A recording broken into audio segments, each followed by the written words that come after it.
Hi everybody, this is Shivali Sharma. Welcome back to my channel. I hope you all are doing great. आज हम करने वाले हैं mock test 12th।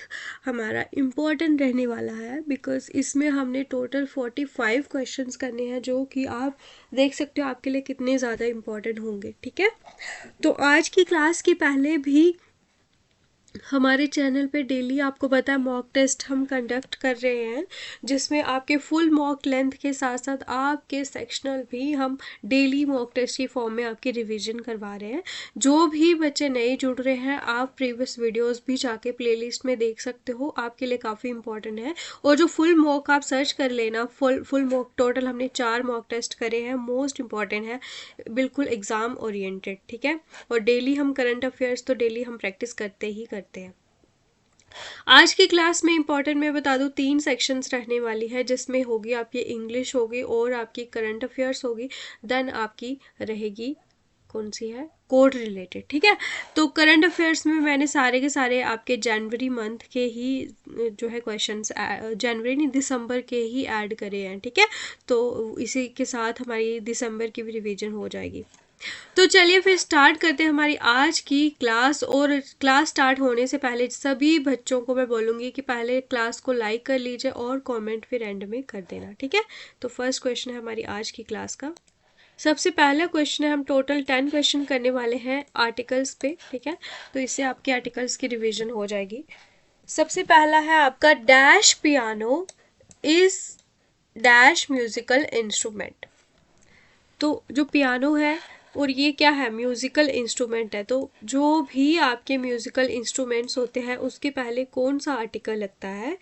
आप किसी पर्टिकुलर चीज़ यानी कि वो डेफिनेट है, तो डेफिनेट के लिए कौन सा आर्टिकल लगता है आपका, द। ठीक है, तो एक तो हो गया आपका द यानी कि ये और ये आपका पहले एलिमिनेट हो रहा है। अब यहाँ पे दूसरी चीज़ हमने देखनी होती है, साउंड कौन सी आ रही है, अ या फिर एन की। किसकी किसकी साउंड आ रही है, अ या एन की। तो अब म्यूजिकल इंस्ट्रूमेंट अगर कोई पर्टिकुलर होता तो फिर उसकी जगह द आता, हम बोलते कि द आएगा, लेकिन यहाँ पे सिर्फ ऐसे लिखा है द। यहाँ पे ये तो आ गया ना हमारा द पियानो। ठीक है, ये तो आपका द पियानो। अब उसकी बात हो रही है वो क्या है, एक म्यूजिकल इंस्ट्रूमेंट है, तो एम जो है ये आपकी वोवल की साउंड है, ए की आ रही है, तो द और ए इसका सही आंसर। ठीक है, next, I want to appoint assistant.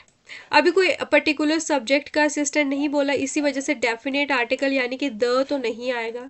तो इसके अलावा अगर हम साउंड की बात करेंगे तो यहाँ पे वोवल की साउंड आ रही है, तो option number B is the correct one. ठीक है, next question, do you play football. तो फुटबॉल क्या है, एक स्पोर्ट है। ठीक है, तो यहाँ पे आप आर्टिकल्स देख सकते हो, क्या सपोर्ट, यहाँ पे फुटबॉल है, क्या यहाँ पे ए लग सकता है, नहीं लग सकता। एंड लग सकता है, नहीं लग सकता। द भी नहीं लग सकता, यहाँ पे आएगा नो आर्टिकल। कोई भी स्पोर्ट हो, जैसे आपका क्रिकेट हो, फुटबॉल हो, वॉलीबॉल हो, इसके पहले कभी भी आर्टिकल नहीं लगता है, ये चीज़ आपको याद रखनी है। तो ये होगा आपका ऑप्शन नंबर 3। अब यहाँ पे क्वेश्चन की नंबरिंग गलत हो गई है। ठीक है, dash Mahabharata is dash holy book of the Hindus. तो जितनी भी होली बुक्स हैं उनके पहले आपका आर्टिकल द लगता है, ये आपको पता होना चाहिए। तो ये वाला आपका दोनों आपके एलिमिनेट हो रहे हैं। अब यहाँ पे हम देखेंगे कि इसकी साउंड क्या आ रही है, वोवल की आ रही है या फिर कॉन्सोनेंट की आ रही है। तो साउंड इसकी आ रही है वोवल की, तो यहाँ पे आएगा द महाभारता। महाभारता जो है वो एक होली बुक है हमारे हिंदूज की। ठीक है, तो ऑप्शन नंबर 4, ये 5th क्वेश्चन आएगा आपका। Dash gold is precious metal. तो गोल्ड क्या है, एक मटेरियल नाउन है। तो मटेरियल नाउन को जो है हम या फिर एन या फिर द, यहाँ पे कोई भी आर्टिकल नहीं लग सकता है। तो मटेरियल नाउन के पहले कोई भी आर्टिकल नहीं लगता है, तो ये आपको याद रखना है, यानी कि ये तीनों के तीनों आपके ऑप्शंस गलत हो जाते हैं। यहाँ पे आएगा आपका नो आर्टिकल। ठीक है, gold is dash precious metal, तो यहाँ पे साउंड किसकी आ रही है, आपकी कॉन्सोनेंट की साउंड आ रही है, तो यहाँ पे ऑप्शन आएगा A, gold is a precious metal. ठीक है, ये क्वेश्चन हो गया। Next question number 6, dash Punjab is a small state. तो क्या स्टेट्स जो होते हैं उनके पहले आपके आर्टिकल्स लगते हैं। आप बोल सकते हो द जम्मू कश्मीर, बोलते हो the Uttar Pradesh, the Delhi, the Maharashtra, क्या आप ऐसे बोलते हो, नहीं बोलते हो ना। लेकिन अगर हम बात कर रहे हैं ना पंजाब की, तो इसके साथ आर्टिकल द लगता है, क्योंकि ये पंचनद है, 5 रिवर्स के साथ आपके मिलके बनी हुई है। रावी, झेलम, ब्यास, सतलुज, इंडस, झेलम, चिनाब, रावी, ब्यास, सतलुज, वो है ना 5 रिवर्स आपकी, झेलम, चिनाब, रावी, ब्यास एंड सतलुज। तो ये पंचनद बना के आपकी पंजाब बना रही है, तो इस वजह से यहाँ पे आपका आएगा द स्पेसिफिक, यहाँ पे लगेगा डेफिनेट आर्टिकल। ठीक है, बाकी कोई भी स्टेट के साथ आपका द नहीं लगता है, ये आपको याद रखना है। अब यहाँ पे आएगा dash rice is dash favourite food dash Bihari's. तो राइस क्या, कोई राइस क्या आप काउंट कर सकते हो, राइस क्या काउंटेबल है? तो और एन तो आपका काउंटेबल के लिए लगता है। ठीक है, तो यहाँ पे द भी नहीं लगेगा, क्योंकि द कोई डेफिनेट वेराइटी ऑफ राइस की उसके लिए लगेगा। तो यहाँ पे यानी कि पहले में तो आर्टिकल नहीं आएगा, यानी कि ये और ये दोनों आपके एलिमिनेट होते हैं। ये रहे ऑप्शंस दो। अब राइस जो है क्या एक है, क्या एक फेवरेट फूड है? यहाँ पे एक कोई आप काउंटेबल चीज बता रहे हो, नहीं बता रहे हो ना। तो यहाँ पे पर्टिकुलर किसी चीज के बारे में बता रहे हैं कि किसी जगह के जो लोगों की ये स्पेशलिटी है, फेवरेट फूड है, यानी कि पर्टिकुलर चीज की आप बात कर रहे हो। बिहारीज यानी कि पर्टिकुलर बिहारीज की बात हो रही है, तो rice is the favourite food to the Biharis. तो ये पर्टिकुलराइज कर रहा है राइस को, इसी वजह से यहाँ पे दोनों की जगह पे आपके ऑप्शन द यूज होंगे। ठीक है, तो ये था ऑप्शन क्वेश्चन नंबर 7। अब यहाँ पे आएगा question number 8। Bhavna is dash more beautiful of the two sisters. अब यहाँ पे कंपेरेटिव डिग्री आपकी यूज हो रही है मोर। ठीक है, तो आप कंपेयर कर रहे हैं दो सिस्टर्स के बीच में भावना ज़्यादा आपकी ब्यूटीफुल है। ऑप्शंस देखेंगे हम, अ एंड द या फिर नो आर्टिकल। क्या बताओगे आप इसका आंसर? क्या यहाँ पे ए आ सकता है, एन आ सकता है, नहीं आ सकता है? क्योंकि मैं आपको बताऊं, अगर हम बात करेंगे कंपैरेटिव डिग्री की, तो अगर आएगा ना आपका more beautiful than two sisters then her sister, तब आपका यहाँ पे आर्टिकल नहीं आना था। लेकिन अगर यहाँ पे अगर आता है ना Bhavna is dash more beautiful of the two sisters, तो यहाँ पे इसका यहाँ पे आर्टिकल आता है द मोर ब्यूटीफुल, उसको हम पर्टिकुलराइज कर रहे हैं, डिफाइन कर रहे हैं, इसी वजह से यहाँ पे द आता है। लेकिन अगर यहाँ पे दैन होता ना, अगर दैन, तो फिर यहाँ पे द नहीं आना था। ये चीज़ आपको ध्यान रखनी है। ठीक है, Bhavna is the more beautiful of the two sisters. Option number C is the correct one. अब क्वेश्चन नंबर 9 है ये, तो इस क्वेश्चन को भी ध्यान से पढ़िएगा। Dash secretary and dash treasurer was there. Secretary और ट्रेजर यहाँ पे थे। अब यहाँ पे आपने एक चीज देखनी है कि वर्ब कौन सी लग रही है, सिंगुलर है या प्लूरल है। तो यहाँ पे क्या लग रहा है आपका, वॉज। तो फिर आपको ये चीज़ आपको मैं बता दूँ एक कॉन्सेप्ट। अगर आपके, मैंने एक दिन पहले भी बताया था, अगर कोई दो नाउन है, जैसे कि सेक्रेटरी है और यहाँ पे है ट्रेजर, ये दोनों नाउन है। ठीक है, और ये आपस में एंड के साथ जुड़े हुए हैं। ठीक है, और अगर यहाँ पे दोनों के साथ द लगता है, तो फिर आपकी फॉर्म जो वर्ब की जो फॉर्म होगी वो प्लूरल लगनी थी, यहाँ पे देयर आना था। ठीक है, लेकिन अगर यहाँ पे वॉज लिखा है, तो यहाँ पे वर आना था, सॉरी। ठीक है, यहाँ पे सेकंड फॉर्म प्लूरल वर्ब लगनी थी। लेकिन अगर यहाँ पे वॉज आ रहा है, यानी कि ये वर्ब क्या है, सिंगुलर है, तो एक जगह पे द आएगा, दूसरी जगह पे अ आएगा। तो यहाँ पे क्या आएगा, the secretary and a treasurer was there. लेकिन अगर दोनों में द आता ना, तो फिर यहाँ पे वर आना था। तो ये दोनों कॉन्सेप्ट है, ये आप ध्यान रखिए। यहाँ पे आपको वर्ब देखनी होती है कौन सी लग रही है। ठीक है, तो ये आपको ध्यान रखना है, ये क्वेश्चन बहुत फंसाने वाला है। तो इस तरह से हमारे यहाँ पे नंबरिंग का कोई इशू हो गया था, तो शायद से, लेकिन मैंने अपने से 10 क्वेश्चन लगाए थे।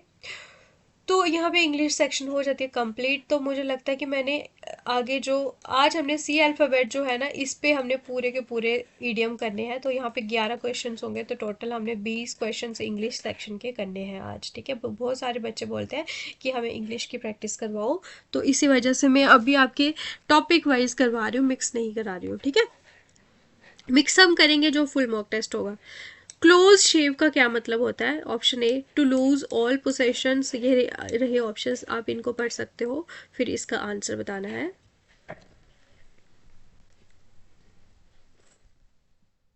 और आप लोग जो है मुझे कमेंट में बता सकते हो कि आपके कौन से पोर्शन की आपको ज़्यादा प्रॉब्लम आ रही है, तो फिर हम उस पर ज़्यादा वर्क करेंगे। ठीक है, कोशिश करेंगे कि ज़्यादा क्वेश्चंस हम डेली उसके ऐड करें, क्योंकि आई थिंक मैंने करंट अफेयर इतनी ज़्यादा प्रैक्टिस करवा दी है, मोस्ट स्टूडेंट्स जो है वो सही ऑप्शन ही गेस करते हैं। लेकिन जो कल मैंने मॉक टेस्ट कराया आपका इंग्लिश का, तो मुझे बहुत हैरानी हुई, क्योंकि जो बच्चे डेली सही आंसर करते हैं वो भी इंग्लिश में गलत कर रहे थे। तो आपको ये चीज़ भूलनी नहीं है कि इंग्लिश जो है आपकी गेम चेंजर है। ठीक है, ये 10 नंबर की जो कोड अवेयरनेस, इससे आपका ये एग्ज़ाम क्वालिफाई नहीं होगा, ये मैं आपको बार बार बोल रही हूँ। इंग्लिश पे ज़्यादा प्रैक्टिस करो। क्लोज शेव की मतलब होती है नैरो एस्केप, नैरो मार्जिन। ठीक है, क्लोज मतलब narrow. Next, carried the day idiom का क्या मतलब होता है? ये रहे ऑप्शंस, जल्दी से इसका आंसर बताइए।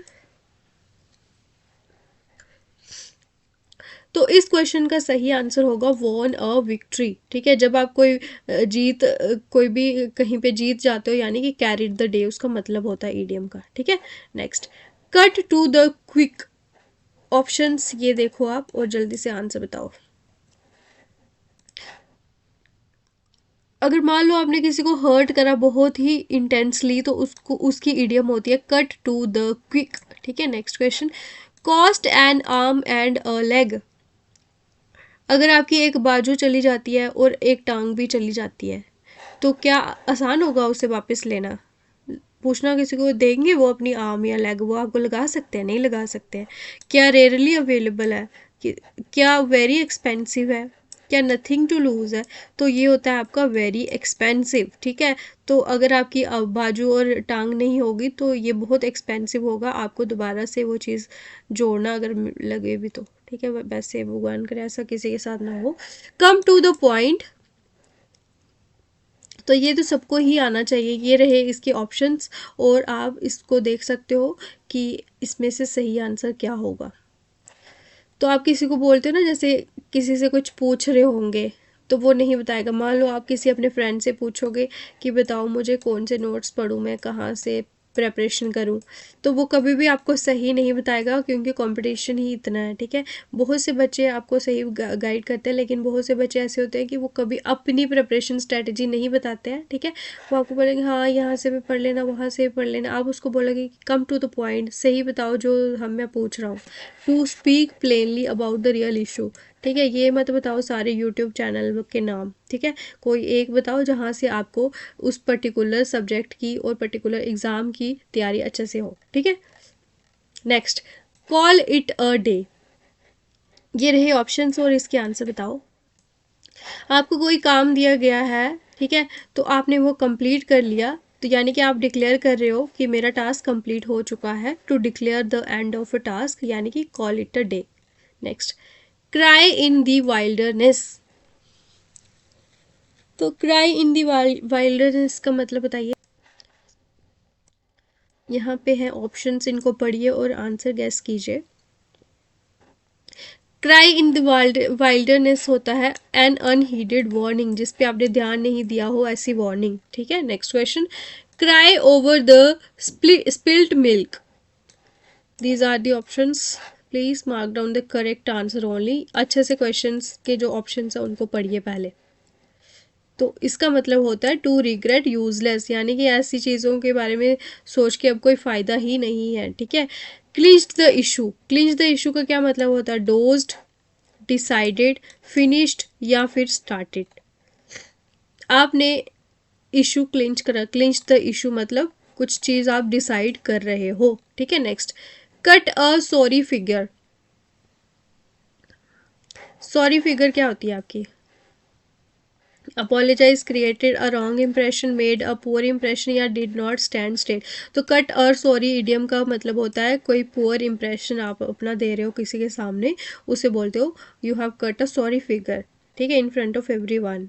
अब क्लिंच द इशू हो गया, डिसाइडेड, एक बार दोबारा देख लो। क्राई ओवर स्प्लिट मिल्क हो गया, टू रिग्रेट यूजलेस, जिसका फायदा नहीं है। क्राई इन द वाइल्डनेस हो गया, and unheeded warning. Call it a day, आप अपना काम खत्म कर रहे हो। Come to the point, speak plainly about the real issue. Cost an arm and a leg, very expensive. Cut to the quick, यानी कि hurt intensely. Carried the day, won a victory. Close shave means narrow margin. तो यहाँ पे हमारे English section के होते हैं 20 questions complete, ठीक है। तो यहाँ पे मैं आपको ये देखो 20 क्वेश्चन एंड ये 20 क्वेश्चन, यानी कि मैंने इडियम्स के 11 क्वेश्चन कर दिए थे, आर्टिकल्स के 9, टोटल हो गए 20 क्वेश्चंस, ठीक है।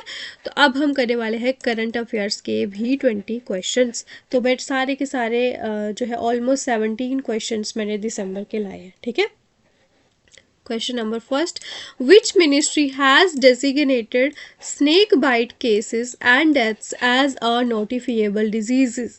तो ये जो स्नेक बाइट को इन्होंने नोटिफिएबल डिजीज़ का दर्जा दे दिया है, कौन सी मिनिस्ट्री के द्वारा? दीज आर दी ऑप्शन, जल्दी से इसके ऑप्शंस पढ़िए और आंसर बताइए। बहुत से बच्चे जो है, मैं आपको बोलना चाहती हूँ कि डेली आपकी क्लास 10 बजे लाइव होती है। अगर 10 से ज़्यादातर आप 10:30 से 10:30 के बीच में आप चैनल पे आके देख सकते हो, यहाँ पे आपको डेली क्लास मिलेगी, ठीक है। और डेली आपको लाइव जुड़ना है और चैनल सब्सक्राइब करना है और शेयर करना है दोस्तों को। अगर जितना ज़्यादा आप प्रमोट करोगे मेरे चैनल को, उतना ज़्यादा मैं आपके लिए और अच्छे अच्छे मॉक टेस्ट यहाँ पे कंडक्ट करूँगी डेली। तो ये जो है आपके ministry of health and family welfare के द्वारा ये स्नेक बाइट को नोटिफिएबल डिजीज डेजिग्नेट कर दिया गया है, दर्जा दे दिया गया है, ठीक है। Next, Gharchola handicraft which has recently received a geographical indication tag belongs to which state? तो घड़चोला हैंडीक्राफ्ट है जिसको अभी रिसेंट जीआई टैग मिला है, कौन से स्टेट से बिलोंग करता है ये? तो घड़चोला जो है ये जी से है, तो जी से आपका है गुजरात। इसको ऐसे को रिलेट करके चलिएगा, आपको याद होगा गुजरात का है ये, इसको मिला है GI tag. Next, which day is observed as international day for the abolition of slavery annually? तो स्लेवरी खत्म करने के लिए कौन सा दिन हर साल ऑब्जर्व करा जाता है? जल्दी से ऑप्शन पढ़िए और आंसर बताइए। Option number first is the correct one. 2 दिसंबर को ये हर साल स्लेवरी अबॉलिशन करने के लिए ये दिन बनाया जाता है, ठीक है। Next, which international organization recently declared West Bengal a top destination for heritage tourism? किसने डिक्लेयर किया है? ऑप्शन पढ़िए, फर्स्ट, सेकंड, थर्ड, फोर्थ। तो ये आपका डिक्लेयर किया गया है ऑप्शन नंबर 3 के द्वारा, यानी कि United Nation World Tourism Organization के द्वारा। इसकी शॉर्ट फॉर्म है UNWTO, टूरिज्म ऑर्गेनाइजेशन है, ठीक है, ट्रेड नहीं है ये। What is the name of the innovative water purification technology launched at the national zoological park Delhi? Delhi में ये लॉन्च की गई है, प्यूरिफिकेशन टेक्नोलॉजी है, किसके द्वारा ये, इसका नाम क्या है? तो ये आपकी काफ़ी इंपॉर्टेंट रहने वाली है, इसके ऊपर क्वेश्चन पूछा जा सकता है। तो ये है आपकी नैनो बबल टेक्नोलॉजी, ठीक है। ये क्या है? वाटर प्यूरिफिकेशन टेक्नोलॉजी है और ये national zoological park new Delhi में ये लॉन्च किया गया है। Next question, Which bill was recently introduced by the Union Ministry of Ports, Shipping and Waterways to promote coastal trade? कौन सा बिल यहाँ पे इंट्रोड्यूस किया गया है? ये सारे के सारे आपके एक जैसे ही ऑप्शंस हैं, इसी वजह से कंफ्यूजिंग क्वेश्चन है। लेकिन आपको कोस्टल पूछा गया है तो कोस्टल के रिलेटेड आपको आंसर भी कोस्टल ही याद रखना है। कोस्टल शिपिंग बिल 2024 ये है आपका, ये इंट्रोड्यूस किया गया है यूनियन मिनिस्ट्री ऑफ पोर्ट्स के द्वारा, ठीक है। Next, Tikhir tribe is primarily found in which state? Tikhir tribe जो है कहाँ पे पाई जाती है? असम, मणिपुर, मिजोरम या फिर नागालैंड? तो हम इसको कैसे याद करेंगे? तीखा नहीं खाना है, तीखा नहीं खाएगा, ठीक है, नागालैंड ऐसे याद कर लेना। ना से होगा नागालैंड, खीर होगा तीखा। Next, which class of frigate is INS Tushil that was recently seen in the news? INS Tushil जो है ये कौन सी क्लास ऑफ फ्रिगेट है जो कि अभी न्यूज़ में देखा गया है? तो यहाँ पे है options, Shivalik class, Godavari class, Hunter class या फिर क्रीवाक थर्ड क्लास फ्रिगेट। तो ये है आपका क्रीवाक थर्ड क्लास फ्रिगेट। तो ये आपको याद रखना है, ये क्या है आपका INS तुशील की ये क्लास है, ठीक है। तो मुझे इसका कुछ आइडिया नहीं क्या है ये। Rural technology action group RU tag, ये जो है इनिशिएटिव कौन से इंस्टीट्यूशन का है? ये रूरल टेक्नोलॉजी एक्शन ग्रुप, ठीक है। तो ये कौन से इंस्टीट्यूशन का ये आपका एक इनिशिएटिव है? ये रहे ऑप्शंस, इसको आंसर में देखिए जल्दी से। ये है आपके office of the principal scientific adviser का ये एक इनिशिएटिव है, जो कि रूरल टेक्नोलॉजी एक्शन ग्रुप किसका है? Office of the principal scientific adviser का। Next, who has been awarded the 2024 Indira Gandhi prize for peace disarmament and development? तो इंदिरा गांधी प्राइज मिला है पीस डिसआर्ममेंट एंड डेवलपमेंट के लिए, किसको मिला है ये?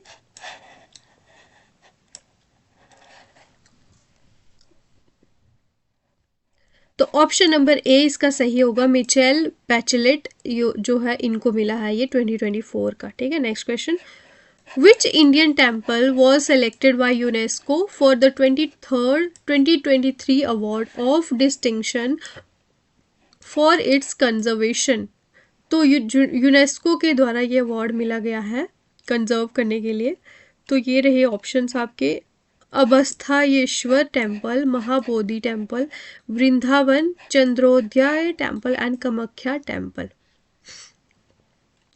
तो ये है आपका अबथस्येश्वर, क्या बोल, अबथस्येश्वर टेम्पल है ये आपका, इसको मिला है ये यूनेस्को के द्वारा 2023 के लिए अवार्ड मिला है अभी, ठीक है, कंजर्वेशन के लिए, ठीक है। इसने अच्छे से इसको कंजर्व करके रखा इसी वजह से। Next, national mission for manuscripts was launched by which ministry? तो NMM जो है ये किसके द्वारा लॉन्च किया गया है? Defence, home minister, home affairs, culture या फिर टूरिज्म? तो ये किया गया है मिनिस्ट्री ऑफ कल्चर के द्वारा, ठीक है। तो ये आपको याद रखना है। Next, which state topped in PM Svanidhi scheme as best performing state? PM Svanidhi scheme जो है इसमें बेस्ट परफॉर्म करा है। So here are the options. Madhya Pradesh जो है इन्होंने बेस्ट परफॉर्म करा है। जो मध्य प्रदेश है इसने टॉप करा है, इफेक्टिवली सपोर्ट करा है इन्होंने किसको? अर्बन स्ट्रीट वेंडर्स की, उनको कोलेटरल फ्री लोन दिया गया, यानी कि कुछ भी गिरवी रखने की ज़रूरत उनको नहीं होगी। PM स्वनिधि स्कीम जो है ये PM street vendor Atmanirbhar Nidhi scheme है इसका नाम। ये 2020 में लॉन्च की गई थी कोरोना के टाइम पे, ठीक है। और ये ministry of housing and urban affairs के द्वारा ये स्कीम लाई गई है। Next, air staff to set up South Asia's largest flight training school in which state?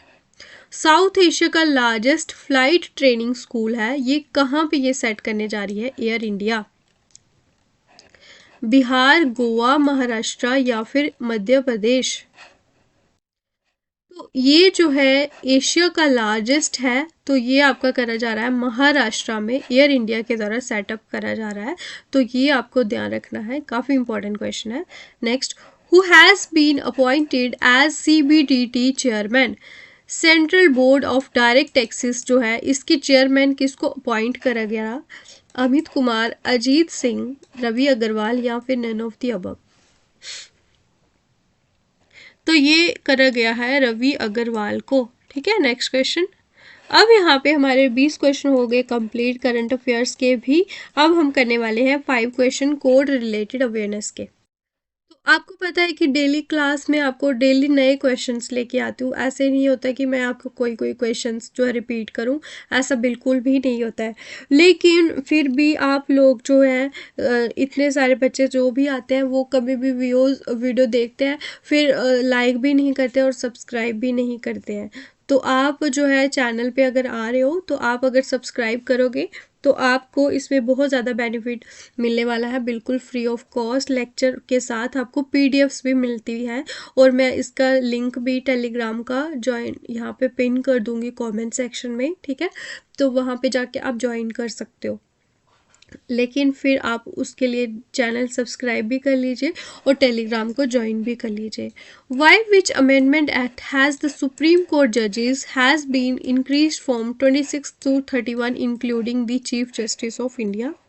26 से 31 हुए थे, तो अभी तो 34 स्ट्रेंथ है, लेकिन उसके पहले की बात हो रही है जब 31 हुए तो कौन सी अमेंडमेंट एक्ट के अकॉर्डिंग हुए थे? Supreme court amendment act 2008। तो ये आपको याद रखा है। Next, which term refers to a document that officially charges someone with a crime? आप किसी को बोल रहे हो कि इन्होंने क्राइम करा है, तो इसको आप क्या बोलते हो इस डॉक्यूमेंट को ऑफिशियली? सो ये आपके पास ऑप्शन है, जल्दी से आंसर बताइए। तो इस टर्म को बोलते हो आप इंडिक्टमेंट, ठीक है। कोर्ट की लीगल टर्म में इसको इंडिक्टमेंट बोला जाता है। A written request to the court for a specific order is known as, written request कर रहे हो कोर्ट को आप कोई ऑर्डर के लिए, उसे आप क्या बोलते हो? उसे हम बोलते हैं मोशन, ठीक है। Motion is the written request. Next, firstly the high court of Jammu division is located in, पहले जो हाई कोर्ट था जम्मू डिवीजन का, कहाँ पे लोकेटेड है? वो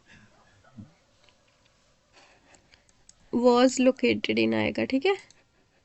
तो वो था आपका मुबारिक मंडी कॉम्प्लेक्स में, अभी है आपका जानीपुर में है, तो ये आपको याद रखना है, ठीक है। Next question, what is the term for a legal document that initiates a law suit? जब भी आप सिविल कोर्ट में कोई भी लॉ सूट फाइल करते हो तो उस टर्म को, उस लीगल डॉक्यूमेंट को क्या बोलते हो? पिटीशन, मोशन, सपोइना या फिर ब्रीफ? तो ये है आपका पिटीशन। आप पिटीशन फाइल करते हो तो इसे आप बोलते हो, ठीक है, लीगल डॉक्यूमेंट होता है। तो ये रही हमारी आज की क्लास, जो है हमने 45 क्वेश्चंस करे हैं। जो भी बच्चे आज नए जुड़ रहे हैं तो उनको मैं बता दूं, कल हमने किया था फुल मॉक टेस्ट, तो आपने वो वीडियो जाके देखनी है अगर आपने वो वीडियो नहीं देखी। बहुत सारे कम बच्चे हैं जो उन्होंने वो वीडियो देखी है, या तो आप लोगों ने भी शेयर नहीं करा है इस बार वीडियो को, तभी वो इतने कम बच्चों ने देखी है। तो आप भी जो है अपने 10 या 5 जो है फ्रेंड्स को शेयर करोगे तो मुझे और भी अच्छा लगेगा, ठीक है।